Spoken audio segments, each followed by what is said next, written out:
So today I have the pleasure of speaking with Ginny Finn, who is CEO YWCA Southeast Wisconsin. Ginny, thank you so much for joining me. Delighted, Beth. Nice to see another person. Yes, exactly. So Ginny, you know what? We connected early on. It might have been just that first week of the stay-at-home order. And you know what? One thing I really admired about you, it felt like you had already embraced the new normal. You know what I mean? You were sort of navigating and finding your way.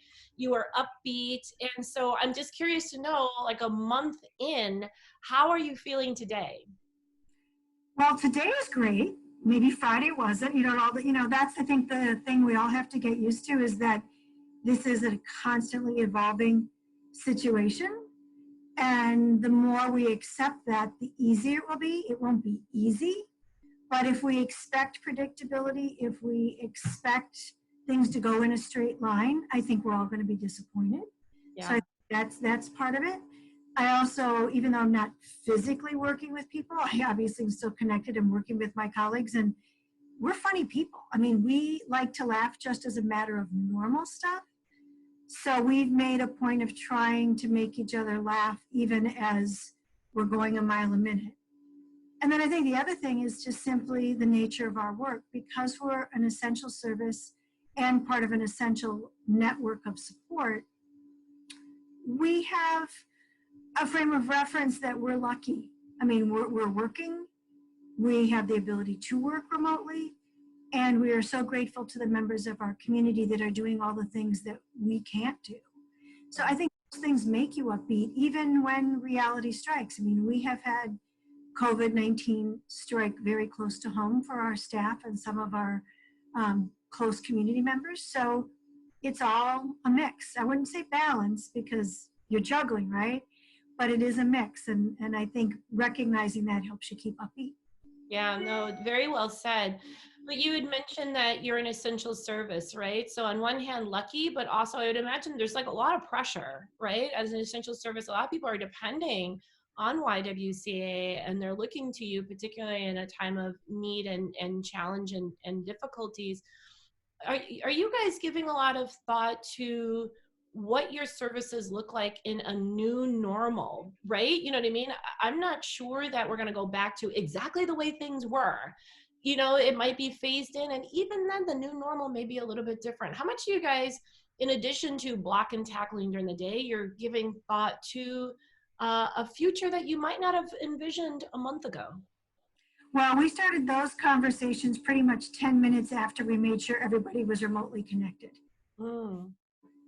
In some ways, I mean, no one wants to get there the way we're all getting there, but the idea of a new normal is not a bad idea. We have been living in a world that has been overextended. There's a wonderful thing about go, go, go and being connected and being energetic. And there's a downside because you don't necessarily give yourself or your fellow human being the time to reflect, the time to actually go outside for a walk. To be in constant motion can be really exciting, but it's not necessarily healthy when it's constant. I think it also is important to know we're all at different places in life. And to be in constant motion, if you're healthy and you have a good paycheck and an education, is a different thing than to be expected to be in constant motion when you don't have those things and you're just trying to figure out how to build a healthier, better life for you and your kids. And so I'm actually hoping that we can be more reflective. I'm not sure if I'm saying the right word. I get what you mean. so that when we do go back to normal, part of going back to normal is defining a world as we want it. I'm not suggesting we're going to throw out the baby with the bathwater, but maybe we're going to prioritize our health as a community better. I mean, the simple thing of maybe if we all just stay home when we have the regular flu or a cold now, that alone would just make us so much healthier. For heaven's sakes, if we don't now appreciate what teachers do every day, then we're pretty blind. But I'm also, I don't want to sound Pollyanna, but because there's a lot of hard work to do and there's a lot of work where we have to be honest with ourselves about what's broken. But I think there have been ways that we've come together as community that surprise us. I'm in a couple of chat rooms with other CEOs and executive directors of nonprofits in the social sector throughout the country. And a number of people were reporting how their bankers were working over Easter to process paperwork. And I thought, well, isn't that an interesting world? We're going to actually admit that bankers are part of, making things right. And, we are now finally appreciating the people on the front lines who drive our trucks and work in our retail establishments.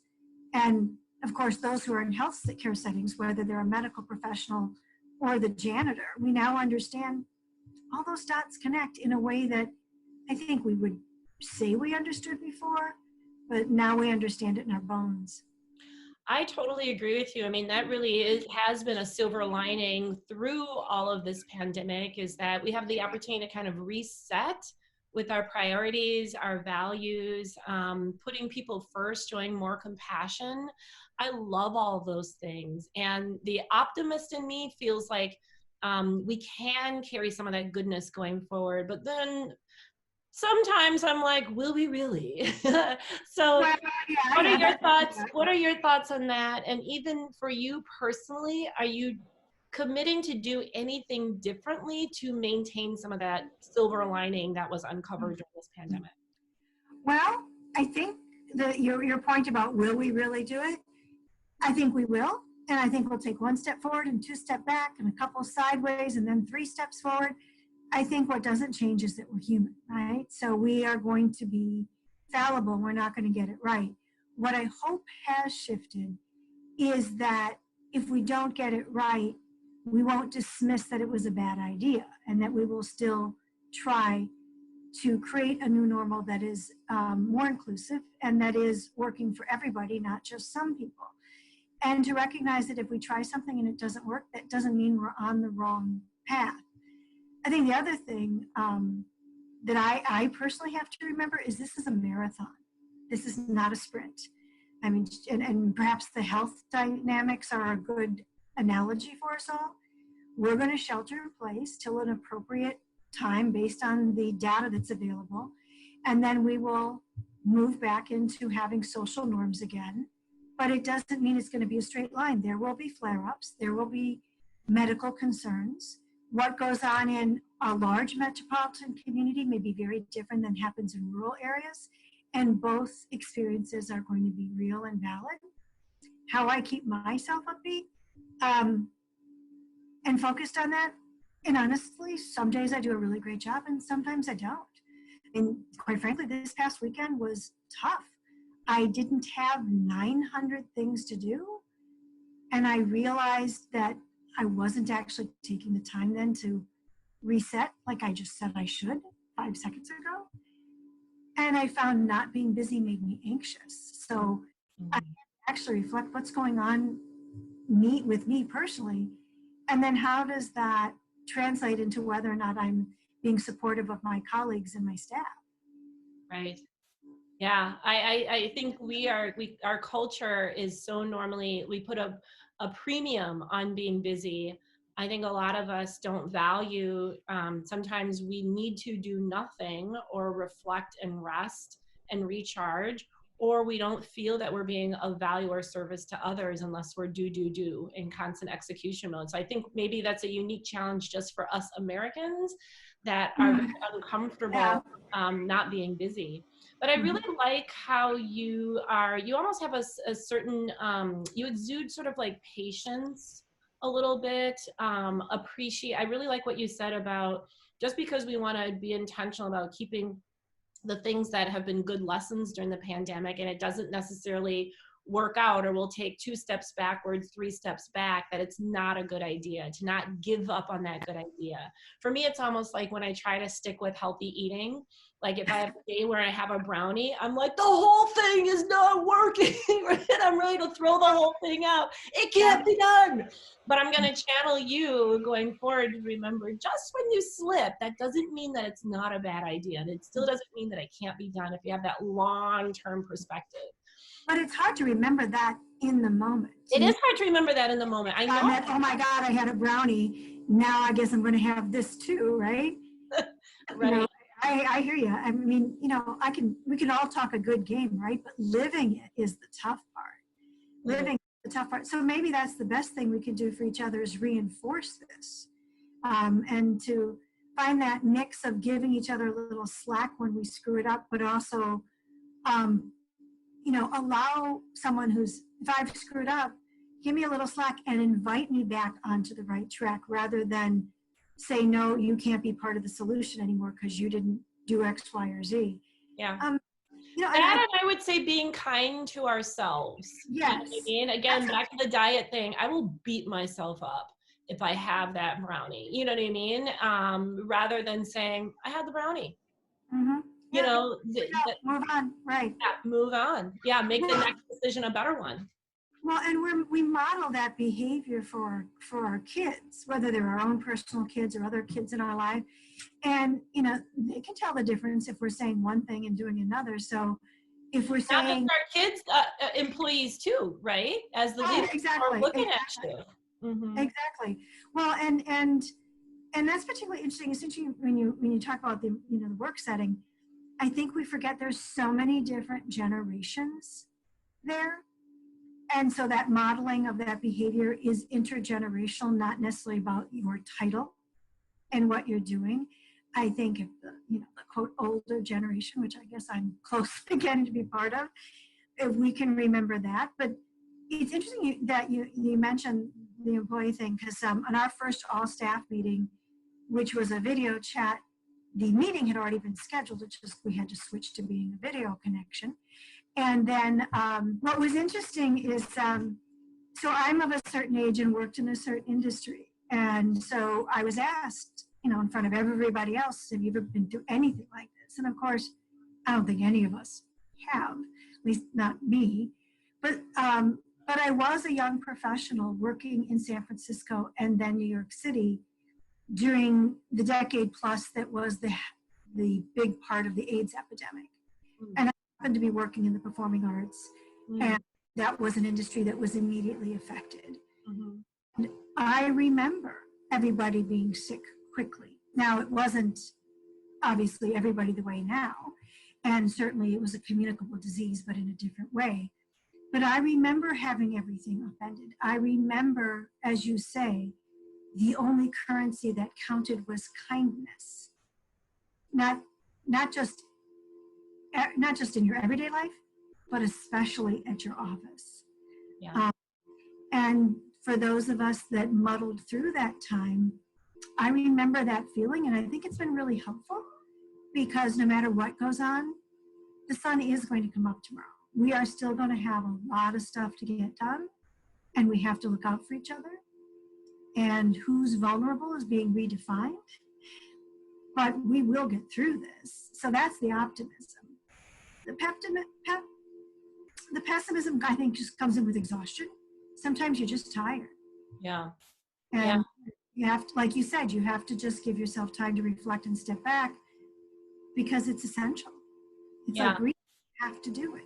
Yeah, it is. And I think that's another thing a lot of people are coming to realize, again, sort of with this go, go, go, we're only good if we're busy culture. You know, I think, and the lack of sleep, like how we're so sleep deprived just as a people in general. And I always feel like everything seems more possible and more positive when I get a good night's sleep. So knowing when to shut it off and get a good night's sleep. I'm even seeing it with my kids. Really? Well, with my teenage kids, right? So they would have so much homework, and then they would have after school activities. They may not be getting, sometimes my oldest son isn't getting to bed till like midnight or 1 a.m. because he's just trying to keep up with everything. And now, you know, no more after school activities, and their online school pretty much ends at noon. You know, they're going to bed at 9 p.m. and I can definitely see a difference in just their attitude. And I think, you know, we get used to operating in a certain mode. I don't think we appreciate how tired and exhausted we are until we have that opportunity to maybe, you know, sleep more and we can actually feel the difference. So, absolutely.